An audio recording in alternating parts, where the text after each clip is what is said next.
They thought he was just another palace guard, silent, rigid, ceremonial, the kind you take selfies with and walk past without a second thought. So when a group of American officers started mocking him in front of a crowd, nobody expected him to react, and he didn't. But then their captain pointed at the strange emblem on his wrist, and when a British colonel overheard and stepped in to take a closer look, everything changed. Because that patch wasn't just a decoration, it was a ghost from a mission no one was supposed to remember. Now, before we reveal the story behind it, press that subscribe button and comment below where in the world you're watching from. Let's begin. The London morning felt like breathing through wet wool. That fine mist that doesn't quite qualify as rain but soaks through everything anyway, turning the palace courtyard into a sheet of polished grey stone. The kind of weather that makes tourists huddle under umbrellas and guards grateful for thick red wool. Buckingham Palace loomed behind the gates like it always did, massive, unmoved, permanent. The kind of place that had watched empires rise and fall while remaining exactly where it stood. Black iron railings stretched in perfect lines, polished by decades of London rain and the touch of countless hands. Each spear point gleamed despite the overcast sky, and the ornate giltwork caught stray beams of light that managed to pierce the cloud cover. The palace itself seemed to breathe with quiet authority. Windows reflected the grey morning back at itself, hiding whatever ceremonies or preparations might be taking place within those walls.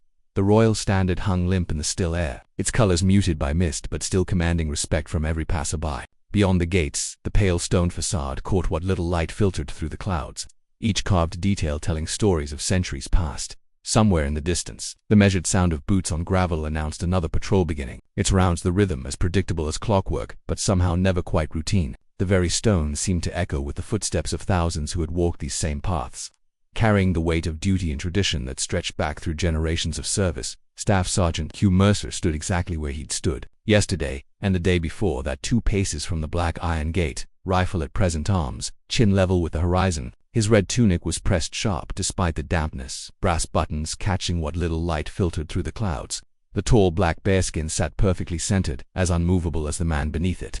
He was older than most ceremonial guards, mid-40s, with lines around his eyes that spoke of squinting into sun that was hotter and more dangerous than anything London offered. A thin scar crossed his left jaw, pale against weathered skin, the kind of mark that came from metal moving too fast in places that didn't appear on tourist maps. But his face gave nothing away. That was the point. The tourists had started gathering early today. School groups with matching raincoats, families with cameras that cost more than most people's cars, retirees checking items off bucket lists they'd been planning for decades. They pointed and whispered the way people do at museums, half expecting the exhibit to suddenly move or speak. A few children waved at him with the innocent persistence of youth. Others tried jumping to catch his attention, their parents pulling them back with hushed warnings about proper behavior. Mercer never moved. Only his eyes shifted, tracking everything, missing nothing, the way a man learns to watch when his life has depended on noticing what doesn't belong. From the far side of the courtyard came different sounds. Military boots on whetstone, moving with purpose rather than sightseeing shuffle. American voices, confident and loud, cutting through the morning quiet like engines through fog. The kind of voices that expected to be heard and never doubted they deserved attention. 5 officers approached the gate area, walking with a particular swagger that comes with being off duty in a foreign country. Dress uniforms crisp despite the dampness, caps tilted at regulation angles, ribbons neat and colorful in precise rows. They moved like tourists but talked like soldiers. The difference was in their posture, straight backs, measured steps, eyes that automatically scanned for exits and threats even while relaxed. They were the kind of group you saw at embassy receptions and joint training exercises. Professional military but comfortable with their status as visiting allies. The type who expected doors to open and protocols to bend slightly in their favor. Not arrogant exactly, but accustomed to being welcomed, accommodated, treated with the respect due to representatives of America's military might. Captain Ryan Kessler led the group with the natural authority of someone who'd never questioned his right to be in charge. Late 30s, built like he still hit the gym twice a day and bench pressed his problems into submission. Voice that carried without trying, kind that had been giving orders since college ROTC and expected them to be followed without question. He had the easy confidence of someone who'd never been told no by anyone who mattered, whose career had moved along predictable tracks of promotion and recognition. Behind him, the others fell into the familiar rhythm of junior officers following a senior. They shared the particular camaraderie of men who'd served together, who knew each other's stories and trusted each other's judgment, the kind of bond that forms in training environments and deployment rotations where competence matters more than personality and everyone learns to play their role in the larger machine. "Look at this guy," he said, gesturing toward Mercer as they got close. "Man's been standing there so long I think moss is starting to grow." Laughter from his group, easy, comfortable laughter from men who felt safe making jokes in foreign countries, protected by rank and diplomatic immunity. Do they ever actually do anything? Asked one of the others, a younger officer with lieutenant's bars that still looked too bright, too new. Or is it just stand there and look intimidating for the cameras? Come on, said the tall Marine beside him, a staff sergeant by his stripes, but clearly comfortable joking with officers. It's tradition. Got to respect the pageantry. Not like he's actual combat arms or anything. Probably never held a real rifle in his life. More laughter, louder now. The kind that draws attention and makes bystanders uncomfortable without quite crossing into territory where someone might object.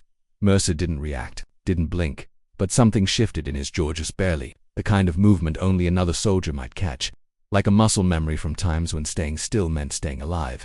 The rain tapped against the cobblestones like distant applause, and somewhere beyond the gates came the sound of horses from the next patrol, their hooves echoing off stone walls that had heard the same sounds for centuries. But for now, Mercer stood alone, unmoving, waiting with the patience that only comes from experience with much worse situations. The Americans didn't just walk past, they lingered.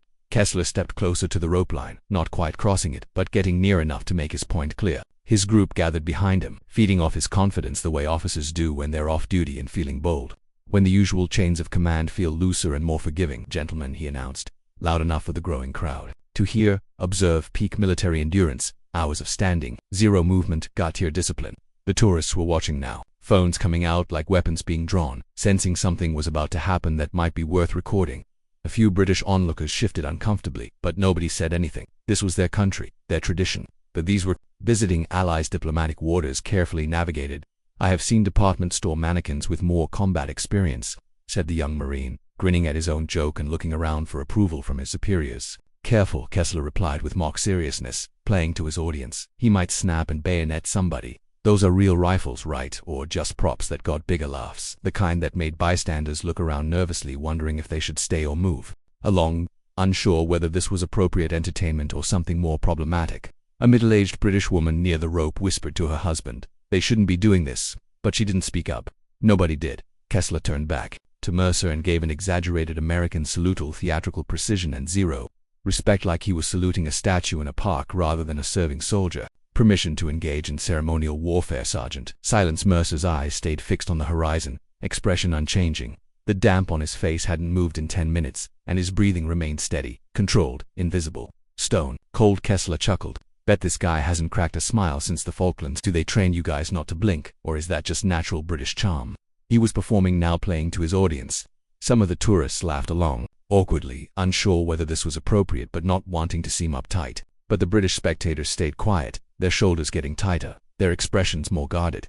That's when Kessler noticed something. The rain had darkened patches of Mercer's uniform, and beneath the cuff of his left glove, something showed, just an edge, black and tan fabric, barely visible where the sleeve met his wrist. Old fabric, worn, faded by sun and time and washing. Kessler squinted, leaned forward slightly, like he'd spotted something interesting in a shop window. "What's that? Some kind of secret patch or just decoration?" He pointed, drawing his groups, the tension and making sure the cameras caught it. "Boys, check this out. Our friend here's got himself some tactical embroidery." Another round of laughter, less restrained now. Even the youngest officer, clearly uncomfortable but not wanting to stand out, laughed nervously rather than risk seeming like he couldn't take a joke. "Properly says Queen's Own Ninja Battalion," said one of them. "Or Special Tea Service," added another, getting a bigger laugh. "Maybe licensed to drill." Threw in the Marine, warming to the theme. Someone behind them pulled out a phone and zoomed in, trying to get a clearer look. "Looks like a triangle, with numbers or something. Can't make it out clearly." Kessler leaned closer, studying the barely visible patch like it was evidence in a case he was building. His voice dropped just enough to seem conspiratorial. "You know what I think? I think somebody's been shopping at the army surplus store trying to look more interesting than he really is." Mercer remained perfectly still, but his eyes, those steel blue eyes that had seen things these officers had only read about in reports, flicked once toward Kessler's shoulder, noting the rank, measuring the threat, calculating response options, then returning to the horizon without change. "You know what I really think?" Kessler said, dropping his voice just enough that the cameras wouldn't catch it clearly. "I think somebody signed up for the uniform, not the service, hiding behind parade ground drills while the rest of us did the real work." No response, not even a twitch, but something in the air changed, like pressure dropping before a storm. "I mean really," Kessler continued, warming to his theme and drawing energy from his audience. "Do these guys even train with actual weapons, or are they just for polishing and looking pretty for the tourists?" Before anyone could answer, he took one final step forward, not quite crossing the line but close enough. to be clearly disrespectful, close enough to provoke, close enough that his shadow fell across Mercer's boots. He raised his hand slowly, mockingly, moving it toward Mercer's face, hovering just short of the brim of the bearskin hat. What happens if I just captain? The word cut across the courtyard like a blade through silk. Every head turned. Every conversation stopped. Even the rain seemed to pause. The voice came from the rope line's edge, sharp, unmistakably British, carrying the kind of authority that made smart people stop talking immediately and dumb people wish they had. A man in a service cap was already moving toward him, his darker uniform marking him as something more than the usual palace security. Eagle insignia on his shoulders caught the weak sunlight, boots striking the wet stone with purpose, each step measured and deliberate. Kessler blinked, trying to assess how much trouble he'd just created for himself and whether his diplomatic status would cover it. The officer closed the distance fast, but not rushed, controlled, professional, the way someone moves when they're used to situations that require both speed and precision. "Captain," he repeated, voice carrying across the suddenly silent courtyard. "Step away from that post, now." Then his eyes weren't on Kessler anymore. They were fixed on the hidden patch beneath Mercer's glove, and his expression was changing in ways that made the air feel heavier, more dangerous. Colonel David Wethbone wasn't someone you needed to be introduced to. His presence announced itself before he spoke, the way other soldiers straightened without being told, the way conversations died when he approached, the way even visiting officers instinctively deferred to something they couldn't quite identify but definitely recognized. He was mid-50s, silver threading through short hair that had probably been regulation perfect for 3 decades, broad shoulders that had carried weight others couldn't handle, with a kind of build that spoke of years in the field rather than behind a desk. His uniform was perfectly maintained, but showed wear in places that mattered, the kind of details that separated desk officers from field commanders. He didn't acknowledge the Americans, didn't offer diplomatic pleasantries or protocol courtesies. His focus was entirely on the man at post, studying him with the intensity of someone trying to solve a puzzle that mattered. His voice, when it came, was quiet but carried perfectly in the sudden silence. "Where did you earn that patch?" "Just long enough for wind to catch the Union Jack overhead and snap it once against its pole." The fabric cracking like a whip in the thick air. Mercer didn't look at him directly, just shifted his gaze down enough to register who was speaking. The kind of minimal acknowledgement that stayed within regulations while showing respect. Then he answered in the same level tone he might use for time and temperature. "Bastion, Operation Redway. Forward Recon 3. The effect was immediate. Wethbone's posture didn't change, but his eyes widened fractionally. His lips pressed together. Something passed across his face, recognition, memory, maybe pain. The kind of expression that comes when ghosts suddenly become real. He stepped back and turned to face the Americans. "Captain Kessler," he said, his voice now carrying to the entire crowd, clear and authoritative. "Your NATO delegation." Kessler nodded once, uncertainty creeping into his voice for the first time that morning. "Unofficial visit. Sightseeing before the conference starts." Wethbone's tone didn't rise, but something in it sharpened like a blade being slowly drawn from its sheath. "You've just publicly mocked a soldier from one of our highest reconnaissance detachments, unit whose existence isn't acknowledged in official records. A man whose service record predates your commission by 15 years.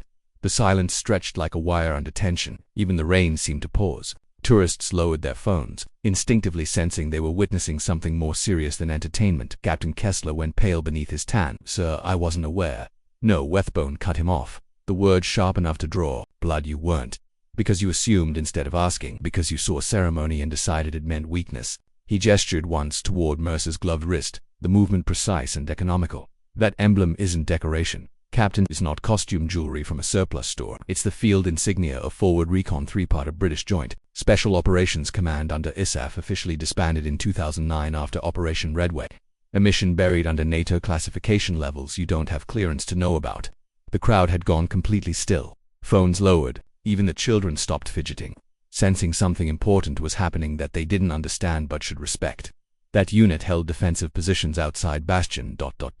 airfield for 37 minutes against coordinated insurgent assault. They bought evacuation time for 3 NATO convoys carrying wounded, including personnel from your own 4th Battalion. Captain. Wethbone's voice remained calm, factual, divested in its precision. 6 men went in, 2 came out. 1 was medically retired and never returned to service.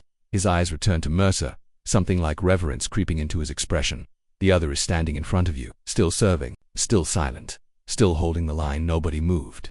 Tourist cameras stayed down. The mockery had evaporated, completely replaced by something heavier, more serious, more real than anything that had happened in this courtyard in months. Kessler opened his mouth, then closed it again. There was nothing to say that wouldn't make it worse. No diplomatic phrase that could undo what had already been said. And Mercer hadn't moved, still hadn't blinked. But the air around him had changed completely. He wasn't a statue anymore, he was a monument. Wethbone let the silence work for several heartbeats before continuing, his voice carrying the weight of absolute certainty. That patch, he said, looking directly at the Americans, was issued in a forward staging area hours before a mission that wasn't supposed to exist, not officially. Their orders were hand-delivered by officers who didn't give their names. Their extraction plans changed hourly. Most operations they ran don't appear in any medal citations because those missions weren't meant to be remembered, just completed. One of the younger American officers shifted uncomfortably. The Marine who'd been making jokes earlier had gone completely still, his face pale under his tan. Wethbone turned back to Kessler, his attention focused like a laser. You asked what he does, let me tell you. He paused briefly, organizing thoughts that clearly came from personal knowledge rather than briefing papers. March 4, 2009. A section of Route Redway collapsed under coordinated fire and staged attacks. Taliban forces overran 2 checkpoints, aiming to breach Bastion's western perimeter before air support could respond. 3 medical convoys were inbound from Sangin to American. 1 British carrying wounded from the previous day's contact. The colonel's voice remained steady, professional, like he was briefing a staff meeting, but one where lives hung. In the balance, Mercer's unit wasn't supposed to be on scene. They were en route to staging when the call came through. 6 men held the fallback corridor against insurgents with RPGs and small arms. 43 minutes of sustained contact. No armor support, no air cover, no backup coming. He glanced at the crowd, then back to the Americans, making sure everyone understood the scope of what he was describing. 5 of those men died in a collapsed bunker, covering a wounded U.S. combat medic whose convoy had taken a direct hit. Their radios were destroyed. Position unmarked on any map. Mercer was the only one standing when the quick reaction force finally reached the position. The weight of it settled over the courtyard like fog rolling in from the Thames. His reward was 3 surgeries, 6 months of silence while the mission was classified beyond recognition, and reassignment to a posting that doesn't appear on public records. Wethbone looked directly at Kessler now, his eyes holding the captain's gaze without mercy. So no, Captain, he's not here for pageantry. He's not entertainment for tourists. He's here because when offered medical retirement with full honors, he said no. He asked to serve again quietly right here. Kessler swallowed hard, his throat working like he was choking on words he couldn't say. I didn't know. You didn't ask. It wasn't said harshly, just stated as fact, delivered with the finality of a door closing. But it landed with enough force to make everyone within earshot flinch. Near the front of the crowd, a young boy slowly raised his hand in a careful salute toward Mercer. His father started to pull the hand down, then stopped, understanding something had changed here, something that deserved respect rather than correction. The gesture held small and perfect in the gray morning air. Mercer couldn't respond, not while on post, not without breaking regulations that had governed his life for decades, but he saw it, registered it, filed it away with all the other moments that made service worthwhile. Behind him, his relief guard shifted stance by half, an inch recognition passing between professionals, respect moving through the ranks without words or ceremony. Kessler stepped forward, not boldly this time, but carefully, like a man approaching something fragile and dangerous. I'd like to apologize, Sergeant. Mercer didn't acknowledge it, couldn't, by regulation, by training, and by the simple fact that some apologies weren't his to accept. Wethbone spoke instead, his voice gentler now, but still carrying authority. Apologies aren't for him to accept, Captain. He's heard worse, seen worse, didn't break then either. Then the colonel stepped closer to Mercer, speaking quietly but clearly enough to carry across the silent courtyard. You saved lives that day, including some of mine. My medics made it out because you held the line when everything else fell apart. A brief pause, heavy with memory. You never asked for recognition, never wore it on your sleeve for people to see.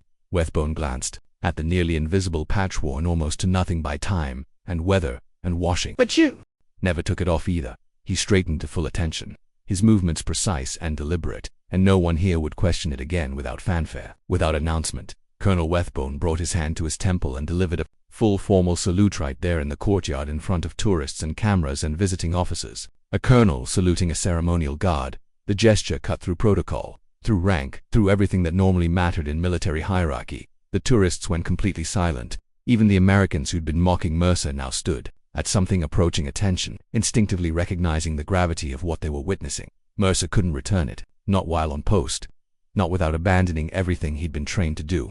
But something shifted in his expression, not a smile, something quieter, deeper. Recognition received, not demanded. Wethbone held the salute longer than regulation required, making sure everyone understood what they were seeing, then dropped it with precision that would have made a drill sergeant weep. A palisade appeared beside the American group, moving with the quiet efficiency of someone who'd been watching from a distance and understood what needed to happen next. This time, there was no humor in his voice, just quiet authority. Gentlemen, if you'll follow me back to your transport. Kessler nodded stiffly, his swagger completely deflated of course. As they moved past the rope line, one of the younger officers, the lieutenant who'd looked uncomfortable throughout the entire encounter, slowed his steps. He turned back briefly and gave Mercer a single nod. Not for show, not for cameras, just recognition between soldiers, acknowledgement of something that transcended nationality and rank and all the stupid things that usually divided military personnel. Mercer saw it but didn't respond. Couldn't, but he registered it, filed it away with the other moments that reminded him why he still put on the uniform each morning. The courtyard slowly returned to normal, a new guard rotation forming in the distance, their boots echoing off stone in the familiar rhythm of ceremony and tradition. Tourists beginning to speak again, voices hushed and respectful. Phones remained lowered, as if recording what they'd just witnessed would somehow diminish it. The boy who'd saluted earlier tugged on his father's coat. Dad, was that man a hero? His father looked at Mercer, still unmoving, still silent, still perfect in his stillness, and considered the question with the care it deserved. I think he still is, the man said quietly. No applause followed. Ceremony. Just the quiet understanding that something important had happened. Something that wouldn't be in tomorrow's guidebooks or tourist brochures but would be remembered by everyone who witnessed it. And at the center of it all, Mercer remained at his post, a man with nothing left to prove to anyone, holding the line because that's what he'd always done.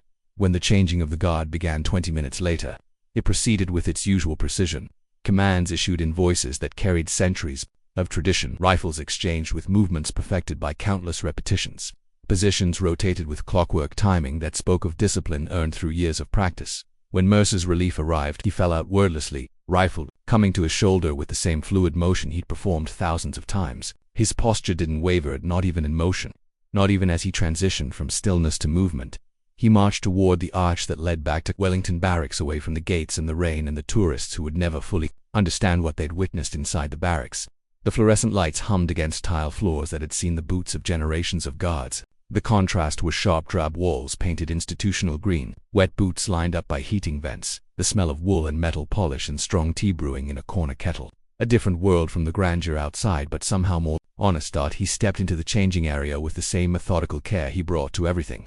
Other guards, mostly younger men who'd heard whispers about his past but never asked questions, moved around him quietly. Some nodded respectfully. None spoke. None needed to. As he removed his gloves with practiced ease, a young corporal near the assignment board pulled down a transfer request that had been posted for weeks. He glanced at it once, reading the familiar words, then tucked it beneath other papers without ceremony. The request was denied anyway. Had been from the start. Some men were too valuable to let go even when they asked. Mercer folded his red tunic, with precise creases that would survive until the next wearing, hung up the bearskin with care that bordered on reverence. From inside his duty belt, wrapped in protective cloth, he carefully extracted the patch-faded triangle with stylized numbers, 03RF Forward Recon 3. He held it for a moment, feeling the worn fabric between his fingers, remembering faces that would never age past their last mission. Then he placed it in a small metal tin beside a photograph that went everywhere with him: 5 men in desert fatigues, arms around each other, grinning under Afghan sun. No names written on the back, none needed. He closed the tin with a soft click, slid it back into his kit, and headed for the corridor.